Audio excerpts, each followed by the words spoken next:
Hello viewers, আসসালামু আলাইকুম। Welcome back to our another video. তো ভিডিওর প্রথমেই আপনারা দেখতে পেরেছেন আমি মাস্টার লিগে চ্যাম্পিয়ন হয়েছি। তো কীভাবে আমি চ্যাম্পিয়ন হলাম, কী কী ট্রিক্স আমি অবলম্বন করেছি, তা অবশ্যই আমি এই ভিডিওতে সম্পূর্ণ ডিটেইলসে আপনাদের বলার চেষ্টা করব। অবশ্যই ভিডিওটি আপনারা সম্পূর্ণ ধৈর্য সহকারে দেখবেন, যেন আপনারাও পরবর্তীতে মাস্টার লিগে ভালো করতে পারেন। তো কথা বেশি না বাড়িয়ে আমি প্রথমেই শুরু করতেছি কীভাবে আমি প্রথম আমার ট্রিক্সটি অবলম্বন করি। প্রথমত যে বিষয়টি হচ্ছে, আপনাকে অবশ্যই সিনার্জি লেভেল বাড়াতে হবে। তো সিনার্জি লেভেল আপনি কীভাবে বাড়াবেন, তার জন্য অবশ্যই আপনাকে ম্যাচ ইনফো ফলো করতে হবে। এখানে আপনারা দেখতে পারবেন কীভাবে সিনার্জি লেভেলগুলো বাড়ে বা কমে। তো প্রথমেই আমি আপনাদের দেখাবো কীভাবে সিনার্জি লেভেল বাড়াতে হবে। তার আগে অবশ্যই আপনারা আমার চ্যানেলটি সাবস্ক্রাইব করে রাখুন, যেন পরবর্তীতে যে কোনো ভিডিও আপডেট পেতে অবশ্যই আপনাকে সাহায্য করে। সিনার্জি লেভেল বাড়ানোর জন্য আপনাকে প্রথমেই সিনার্জি লেভেলের যে ইনফো আছে সেখানে যাবেন। সেখানে গেলেই আপনি দেখতে পারবেন কীভাবে সিনার্জি লেভেল বাড়াতে হয়। এখানে আমি প্রথম না বুঝে অনেকগুলো ম্যাচই খেলেছি, যার কারণে দেখা গিয়েছে প্রায় সময়ই আমি হারের সম্মুখীন হই। আপনারাও হয়তো এই ভিডিওটিতে এসেছেন হারতে হারতে। যেহেতু মাস্টার লিগ একদম নতুন একটা ইভেন্ট, এখানে কম বেশি সবাই একটু প্রবলেম ফেস করছি। তো কীভাবে কমপ্লিট করবে এবং ফ্রিতে প্লেয়ারটা পাবে, তার জন্য অবশ্যই অনেক ভিডিও টিউটোরিয়াল দেখছেন, কিন্তু তারপর আপনারা বুঝছেন না। তো আমি এই ভিডিওতে একদম ব্রেকডাউন করে দেব কীভাবে আপনারা খেললে মাস্টার লিগ অতি সহজেই জিততে পারবেন। তার জন্য অবশ্যই কিছু হিডেন টিপস অ্যান্ড ট্রিক্স আছে, যা আমি আপনাদের ভিডিও পরবর্তীতে একদম শেষের দিকে বলে দেব। তো প্রথম আগে আমরা দেখি কীভাবে সিনার্জি লেভেলে আপনারা দেখবেন যে সিনার্জি কীভাবে বাড়ায়। এখানে দেওয়া আছে আপনার কার্ড যদি এপিক বা হাইলাইট বা স্প্যানিশ প্লেয়ার হয়, তাহলে আপনার পর্যায়ক্রমে কার্ডের একটা পয়েন্ট প্লাস হবে। যেমন যদি স্প্যানিশ লিগের কোনো প্লেয়ার নেন, তাহলে অবশ্যই আপনাকে স্প্যানিশ লিগ খেলার বদলে আপনাকে 100 পয়েন্ট দেবে, এবং এপিক প্লেয়ারের জন্য আপনি পাবেন 200। এখন সে যদি এপিক প্লাস স্প্যানিশ হয়, তাহলে আপনি পাবেন 300। আবার যদি আপনার কাছে বিগ টাইম থাকে এবং সে যদি স্প্যানিশ প্লেয়ার হয়, তাহলে 300 আরও 100, 400 পাবেন। সো এভাবেই আপনার যোগ বিয়োগটা হয়। আপনারা অবশ্যই আবার দেখে নেবেন কীভাবে এগুলো বাড়ে এবং কমে। তাই যেহেতু আমার সিনার্জি লেভেল একদম কম ছিল এবং আমি প্রায় অনেকগুলো ম্যাচই হেরেছি, আমার প্রথম সিজনটা মাত্র 8 থেকে 9 শেষ হয়, যার কারণে আমি পরবর্তীতে সিনার্জি লেভেল দেখে আমার সিনার্জি বাড়ানোর জন্য আমি স্প্যানিশ লিগ, যেহেতু আমি রিয়াল মাদ্রিদ নিয়েছি, আমি স্প্যানিশ লিগের প্লেয়ার কিনলাম। যেহেতু আমার টাকার পরিমাণও কম ছিল, তাই আমি স্প্যানিশের কিছু স্ট্যান্ডার্ড কার্ড কিনলাম আর কয়েকটা এপিক কিনেছি। অবশ্যই আপনারা যতটুকু পারবেন এপিক 2-3টা হলেও কিনে রাখবেন এবং তাদেরকে আপনারা রেটিং বাড়াবেন, কারণ এপিকের সিনার্জি লেভেল অনেক দ্রুত বাড়ে। আমি এখানে রবার্ট লেভানডস্কি এবং কাকা এবং পেপেকে নিতে পারতাম, বাট আমার তখন টাকা ছিল না, তাই আমি নিইনি।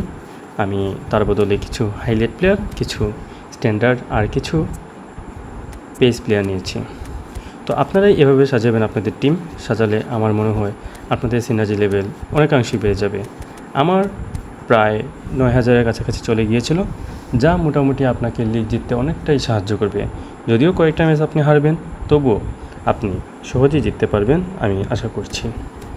যেহেতু আমি জিতেছি, অবশ্যই আপনি জিতবেন। তো বন্ধুরা, সিনার্জি লেভেল বাড়ানোর পর আপনাদের অবশ্যই খেয়াল রাখতে হবে আরেকটি বিশেষ দিকে, সেটি হচ্ছে আপনার লাইফ টাইম। আমরা সবাই জানি মাস্টার লিগে 100 মিনিটে একটি লাইফ টাইম দেওয়া হয়। তাহলে এই লাইফ স্প্যান আপনি কীভাবে বাড়াবেন বা কীভাবে আপনি ইউজ করবেন, আপনাকে অবশ্যই 10টার বেশি সময় যেন না যায়, সেটা আপনাকে খেয়াল রাখতে হবে। 10টা আগেই যেন শেষ হয়ে যায়, সেভাবে আপনি খেলবেন।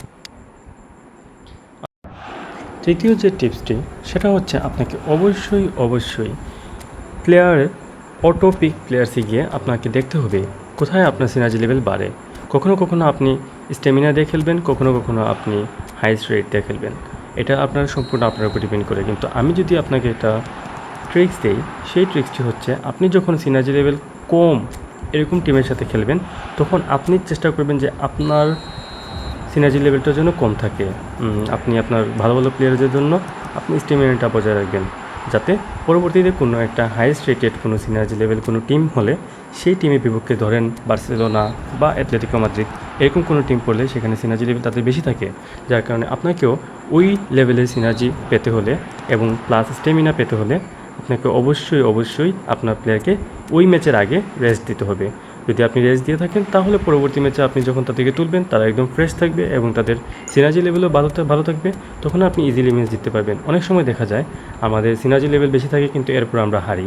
এর একটাই কারণ, এটা হচ্ছে আপনার প্লেয়ারের স্ট্যামিনা নাই। আর যদি স্ট্যামিনা না থাকে তাহলে আপনি কখনোই খেলতে পারবেন না। চতুর্থ বিষয়টি হচ্ছে আপনার ফরমেশন এবং কোচ। আপনার ফরমেশন অবশ্যই লিগ্যাল থাকতে হবে। এমন থাকা যাবে না যে প্লেয়ার রাইট উইংয়ের কিন্তু আপনি খেলাচ্ছেন আরএমএফ, প্লেয়ার লেফট উইংয়ের আপনি খেলাচ্ছেন এলএমএফ অথবা এলবি, এরকম কোনো খেলা যাবে না। এবং 4টা বা 5টা ফরওয়ার্ড আপনি সামনে রাখতে পারবেন না, যেটা আসলে আমরা বেসিক্যালি ন্যাচারালি আমরা দেখি আমাদের খেলায় যে এরকম কোনো ফরমেশন হয় না। সো ওই রকম আজগুবি কোনো ফরমেশন ইউজ করলে আপনাকে অবশ্যই -500 করবে, যার কারণে আপনার সিনার্জি লেভেল অনেকটাই কমে যাবে। সো সেই দিকে অবশ্যই আপনাকে খেয়াল রাখতে হবে। এবং কোচের যে বিষয়, আপনি প্রথম সিজনে না পারলেও সেকেন্ড বা থার্ড সিজন থেকে আপনি যখন অনেক টাকা পেয়ে যাবেন, আপনি যদি সিজন প্রথমটা জিতেন তাহলে তো আপনি সাথেই পাবেন। যেমন আমি সেকেন্ডটা জিতি, আমি 70 লক্ষের মতো পাই। সো ওই দিকে আপনারা যদি পান তাহলে ভালো একটা কোচ নেবেন, আর না হলে মোটামুটি হলেও 85 লেভেলের কোনো একটা কোচ আপনি নিয়ে রাখবেন, কারণ কোচ অবশ্যই একটা বিগেস্ট ফ্যাক্টর যে আপনাকে আপনার সিনার্জি লেভেল বাড়াবে। সো এই গেল আপনাদের কোচ এবং ফরমেশনের বিষয়। এখন আসি আপনাদের হিডেন একটা ট্রিক্স। আমরা মাস্টার লিগে মাঝে মাঝে একটা ম্যাচ থাকে আমাদের নিজে খেলতে হয়। সো আমরা নিজে যখন খেলবো তখন কিভাবে আমরা কি করব, তখন আমাদের একটা জিনিস মাথায় রাখতে হবে। আমাদের কোনো এপিক প্লেয়ার থাকলে, যার মনে করেন লেভেল 31 এখন বা 35, কিন্তু তার 35 যেতে অনেক সময় লাগবে, আর যত সময় লাগবে তত তো মনে করেন আপনার কার্ডটা হাইয়েস্ট রেট হবে না। তো হাইয়েস্ট রেটেড করার জন্য আপনাকে কী করতে হবে, ওই প্লেয়ার দিয়ে আপনি গোল দিবেন, বেশি গোল দিবেন। ওই ম্যাচে যদি আপনি 3-4টা গোল দেন তাহলে আপনাকে একটা ইন্সপিরেশন দেখাবে, সেখান থেকে আপনার প্লেয়ার অটোমেটিক ফর্ম আপ হবে এবং সাথে রেটিংও আপ হবে। সো এদিকে আপনারা খেয়াল রাখবেন। এবং আরেকটা জিনিস খেয়াল রাখবেন যে যখন ফরওয়ার্ড ইন্সপিরেশন বা ডিফেন্ডার ইন্সপিরেশন বা মিড ইন্সপিরেশন দেখায়, তখন বেশি ওই প্লেয়ারগুলো খেলানোর চেষ্টা করবেন যাতে তাদের খুব তাড়াতাড়ি লেভেল আপ হয়। সো এই জিনিসগুলো আপনারা খেয়াল রাখলে আপনারা ইজিলি ম্যাচ জিততে পারবেন। এই যে আপনারা দেখতে পাচ্ছেন, আমি এরপর থেকে যতটাই আমি খেলি সবগুলোই আমি ম্যাচ উইন করি, এবং ম্যাচ উইন করতে করতে এক সময় আমি চলে যাই একদম টপ র্যাঙ্ক, এবং টপ থেকে এরপরে আমি আমার টুর্নামেন্ট শেষ করি একদম লিড রেখে, যেখান থেকে আমি সামনের সিজনের জন্য প্রায় 70 লক্ষ টাকা পাই, যা দিয়ে আমি অনেকগুলো এপিক প্লেয়ার কিনি। পাশাপাশি আমার র্যাঙ্কিংও এখন 95,000-এর ভিতরে আছে। সো বলাই যায় আমি ফ্রি প্লেয়ার পেতে যাচ্ছি। সো বন্ধুরা, ভিডিওটি ভালো লাগলে অবশ্যই লাইক, সাবস্ক্রাইব এবং কমেন্ট করে দেবেন। আর অবশ্যই আমার নিয়মগুলো ফলো করলে আপনারাও সামনে থেকে যে কোনো মাস্টার লিগ ইভেন্টে ভালো করতে পারবেন। আজকের জন্য এতটুকুই, ধন্যবাদ।